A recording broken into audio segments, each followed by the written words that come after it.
It's Tuesday, March 8. In the headlines, the 2022-2023 budget debate begins today.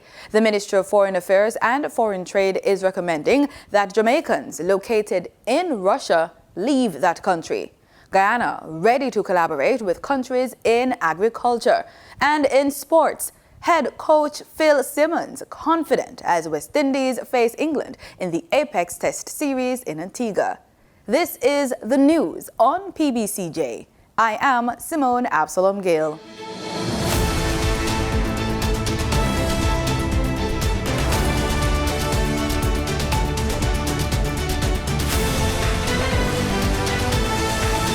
The 2022-2023 budget debate in the House of Representatives begins today, March 8, with Minister of Finance and the Public Service, Dr. Nigel Clarke, making his presentation to the nation.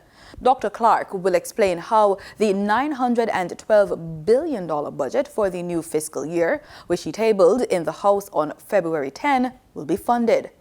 The budget debate will run from March 8 until March 22. Opposition spokesman on finance and the public service, Julian Robinson, is expected to make his presentation on Thursday, March 10, while opposition leader Mark Golding will speak on Tuesday, March 15. Prime Minister Andrew Holness will also make a presentation on Thursday, March 17. Dr. Clarke on March 22 will close the debate. Live coverage will be on PBCJ and or social media platforms.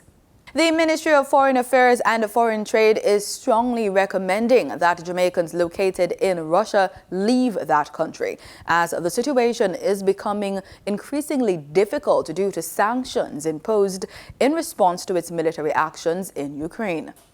In a statement issued on Monday evening, Portfolio Minister Senator Kamina Johnson-Smith says, quote, "The Ministry of Foreign Affairs and Foreign Trade is strongly recommending that Jamaicans located in Russia leave that country, as the situation is becoming increasingly difficult as a consequence of various sanctions imposed in response to its military actions in Ukraine." End quote.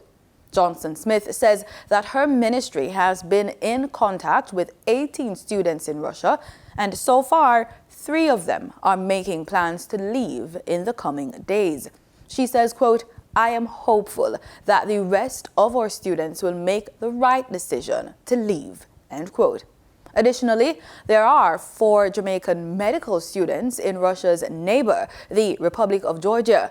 The Ministry of Foreign Affairs has asked them to consider their options, including to find safe countries in which to seek shelter, until the situation in the Eastern European region becomes clearer. Minister of Culture, Gender, Entertainment and Sport, Olivia Grange, is encouraging Jamaicans to help break the barriers to women's empowerment and equality.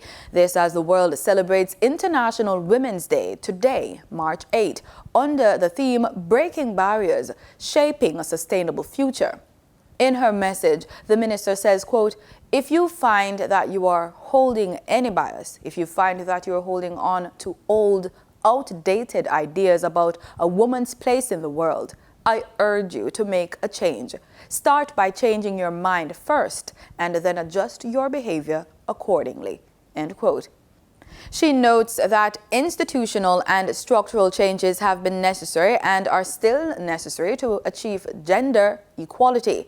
Minister Grange used the opportunity to assure Jamaicans that government will amend the laws this year to increase the punishment on perpetrators of violence against women.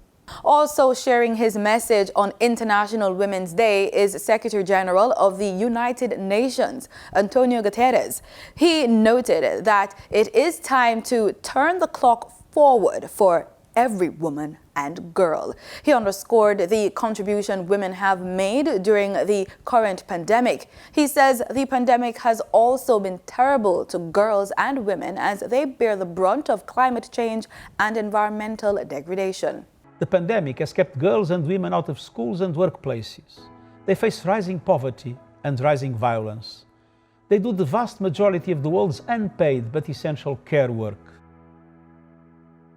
They are targets of violence and abuse just because of their gender. In all countries, women are scandalously underrepresented in the halls of power and the boardrooms of business. The UN Secretary General stressed in order to achieve gender parity, more women are needed in leadership roles. He believes once women are given the chance, they can push countries to address the climate crisis, develop green jobs, and build a more sustainable world.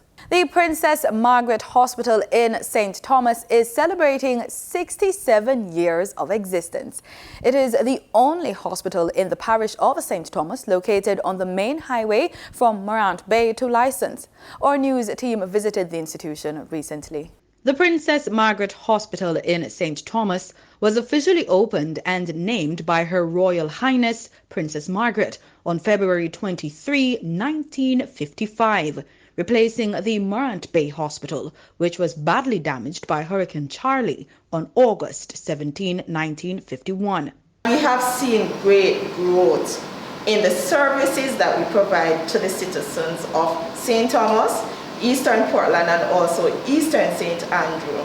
The Type C facility serves a population of approximately 120,000 patients from the parishes of St. Thomas, Eastern Portland, and St. Andrew.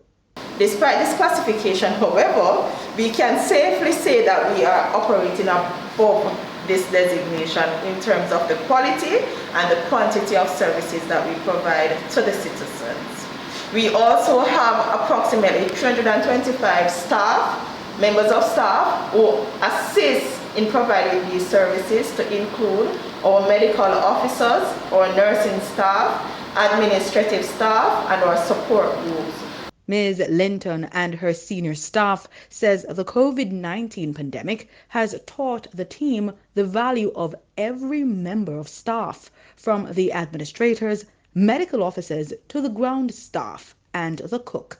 It has no doubt been from the contribution of many aspects, from doctors, nurses, from administrative staff, from the people of St. Thomas, to make this possible.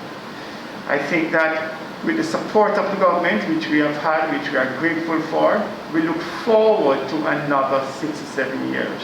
I've been here since I was a teenager, and so over the years I have seen the growth of this place. I've had numerous opportunities to leave, but there is just something about this place and something about giving back to the parish of St. Thomas. I am from St. Thomas. That has kept me here. I have seen where we have benefited patients. For a Type C hospital, I think we operate above and beyond of our scope. Ms. Daly is a satisfied patient, but she says there is room for improvement. What I would like to see at this hospital, ultrasound machine or something like that, because sometimes the patient don't have any money to do the ultrasound, and it costs them to go Kingston or things like that. But the experience here to come here, and the nurse them treat me good, doctor them, I get good treatment here. The current levels of NCDs are worrying, so says Dr. Susan Suarez-Winter.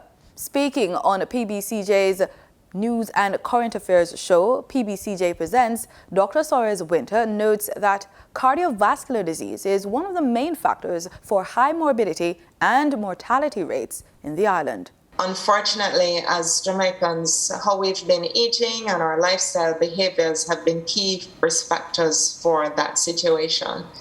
So there was a survey, the lifestyle survey done in 2016-2017, which was the most recent one. And those show that, the risk factors that we have in terms of our diet. So maybe 1 in 3 persons were having sugary drinks per day. And as you know, many of our sugary drinks are very high in sugar, and sugar does have an impact on your heart health. Approximately 8% were consuming fast foods daily, and this includes ultra-processed foods, which are classically very high in salts, sugars, and fats, and especially the unhealthy fats. Even our eating behaviors are unusual in that many of us, 1 in 10 of us, uses too much salt, whether in terms of just adding salt at the table, using high salt seasonings and the ultra-processed foods. When asked about the numbers since the pandemic has started, Dr. Soares-Winter had this to say. At the Heart Foundation, we have seen an alarming number of persons who come in and were not even aware that they were hypertensive. So the fact is that many persons aren't even aware that their blood pressure has gone up, and it's not just undiagnosed, it's not being treated appropriately. A recent study coming out of UTech, the University of Technology, which I think just came out in January here, showed that 80% of Jamaicans have actually reported a gain in weight, in body weight, just since the pandemic. And so even though we have those figures, it's very clear that body weight or heart health, and even just our lifestyle changes that have resulted as a result of the pandemic. So lack of movement, we've had disruptions in our just day-to-day activities and or eating patterns. And we suspect that, there has been a drastic improvement in these figures.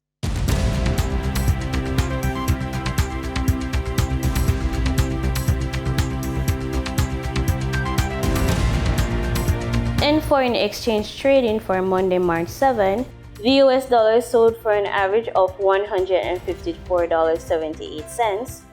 The Canadian dollar ended trading at $120.88. The pound sterling traded for $202.81. And the euro sold for an average of $168.26. The following reflected the movements of the JSE indices in Monday's trading session. The JSE index advanced by 607 points to close at over 387,000 units. The junior market index declined by 129 points to close at over 4,000 units. The combined market index declined by 571 points to close at just under 400,000 units. And the All Jamaican Composite Index advanced by 1,130 points to close at just over 440,000 units. Overall market activity resulted from trading in 103 stocks, of which 43 advanced, 50 declined, and 10 traded firm. Access Financial Services Limited, AMG Packaging and Paper Company Limited, and Marital Investments Limited saw an advancement in their stocks, while 138 Student Living Jamaica Limited, 138 Student Living Jamaica Limited Variable Preference, and 1834 Investments Limited saw a decline. Caribbean Cream Limited, Elite Diagnostics Limited, and JMMB grew 7.25% preference shares traded firm. Stanley Motor Limited ordinary shares was the volume leader with over 10 million units, followed by Future Energy Source Company Limited ordinary shares with over 9 million units, and Tropical Battery Company Limited with over 4.6 million units. In market data for oil prices rose on Tuesday, with Brent surging past $126 a barrel, as fears of formal sanction against Russian oil and fuel exports spurred concerns about supply availability. Brent crude futures climbed $3.07, or 2.49% to $126.28 a barrel. West Texas Intermediate crude rose $2.29, or 1.92% to $121.69 a barrel. And that was the business report on PBCJ. I'm Danita Rodney. In regional news, we start with Guyana. President Ali told the Caribbean Community, CARICOM, Central American Integration System Summit, that Guyana is ready to collaborate with countries in Central America on agriculture. President Ali reminded the summit that CARICOM has embarked on an ambitious agenda to transform the regional agricultural sector towards full commercialization, enhanced competitiveness, and to better meet the food and nutritious needs of the region. More details from Newsroom Guyana. Around this table, we have great potential and capability. Guatemala, for example, 25% of the GDP comes from agriculture, 50% of the labor force. and they are a world player in the areas of sugar, coffee, banana, cotton. Honduras employ 39% of the people. Plantains, rice, beans are specific commodities that they have competitive advantages in. Central America as a whole contribute half of the total value of the region exports in agriculture and food production. Costa Rica, a global player and very competitive in areas of coffee, sugar, banana, grains, vegetables. Now what this tells us? This tells us that the solution to food security and sustainability lies right in this room. What we require is the commitment and joint approach in addressing food security in the region. In Barbados, CARICOM has been heavily criticized for its condemnation of the Russia-Ukraine war and the call for a ceasefire. Barbados Today has more. The Caribbean community has been heavily criticized for its condemnation of Russia's invasion of Ukraine. Last week, CARICOM issued a statement condemning the actions of the Russian Federation and called for a ceasefire. Speaking at a virtual press conference on Sunday, General Secretary of the Caribbean Movement for Peace and Integration, David Denny, said the regional bloc was badly advised and influenced by incorrect information from Western media. I think that CARICOM made a very big mistake in that CARICOM concentrated on the Western media information, and that information influenced CARICOM to act. And I mean all of the governments in the Caribbean region that are part of CARICOM. I think CARICOM should have done a lot more in terms of investigating the matter. And CARICOM should have looked at the historical path, because this is not an issue that started this year. On Friday, Denny came under fire on social media after voicing his support for Russia, with some people questioning why a peaceful organization would condone war. Denny has since clarified his comments, saying he would prefer if the two sides came together for more dialogue. You see, the Caribbean Movement of Peace and Integration is one that supports peace. And we believe that our region should... It's 11 o'clock. We believe that our region should remain a zone of peace. I agree. And we support integration between Caribbean people and, But as I mentioned earlier, this is a peace intervention by Russia, one, and two, by Russia going after a position to defend itself against the many threats by the United States of America and NATO nations. Our organization would like to see more discussions between Ukraine and Russia so that both countries can find a solution.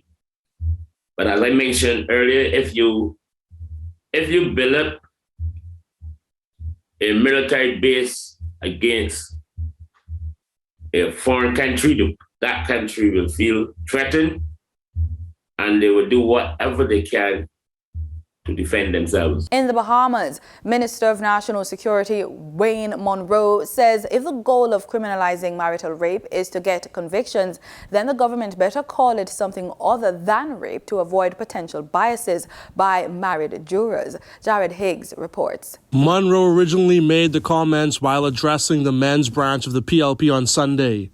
While speaking to reporters outside a community center walkabout on Monday, he suggested that married jurors would be reluctant to convict other married people for raping their spouses. If you choose to call it rape and you sit a jury of 9 people and you have persons who themselves are married, and a lawyer like me would suggest that if this happened to you, would you be considered a rapist?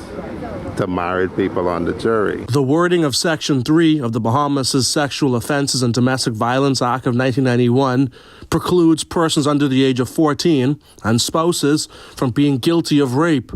Monroe was asked whether he thought the wording should be changed to take away that protection. It shouldn't matter what Wayne Monroe thinks, because I'm not the only person in the country. You need to canvass it broadly. Personally, I don't believe in having intercourse with anybody without their consent. I don't see that it's necessary. Rape is an offense of violence.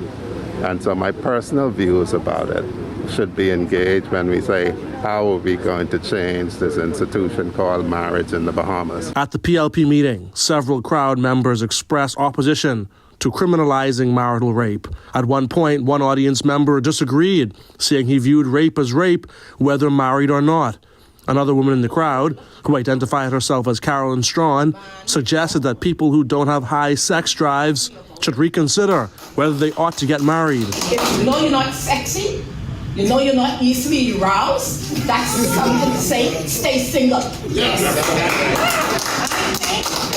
If a man married a woman, and I live this, if you touch me any hour of the night, I'm ready. Munro also suggested that government may want to seek the will of the people on the issue. He also noted that the country has committed to criminalizing marital rape on previous occasions.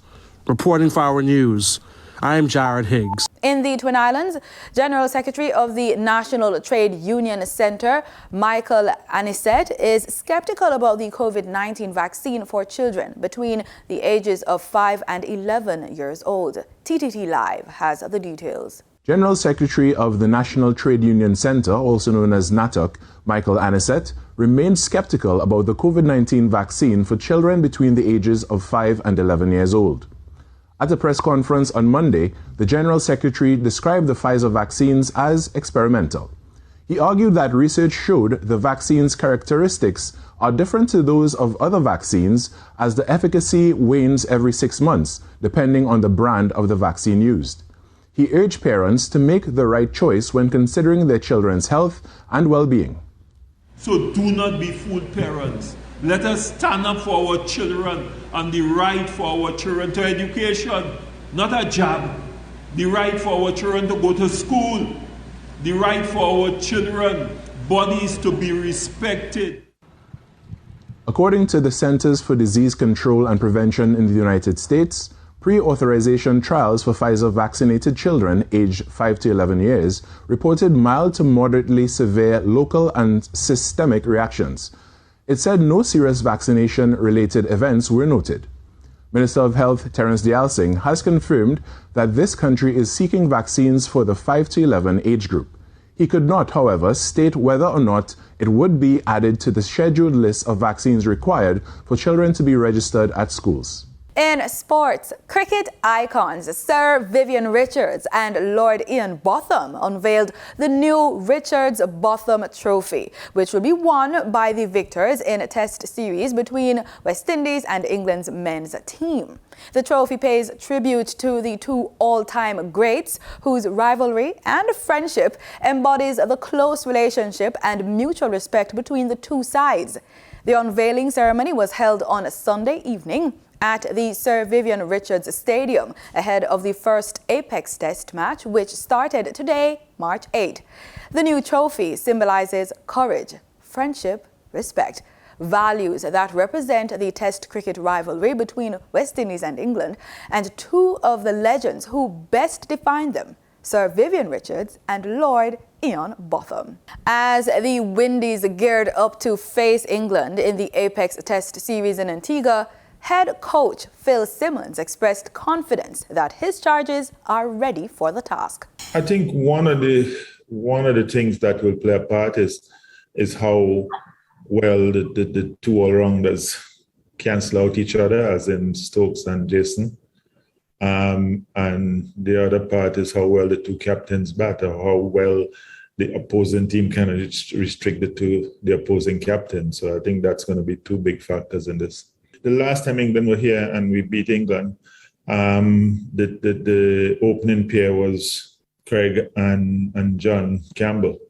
So let's hope that's a good omen for us, because they're back together and they gave the team some good starts. So that's what we've been talking about, getting a good start and making sure that the top four put things together and not leave it for the, as you said, middle and lower order. England has won the toss and decided to bat. That's the news on PBCJ. Thank you so much for watching.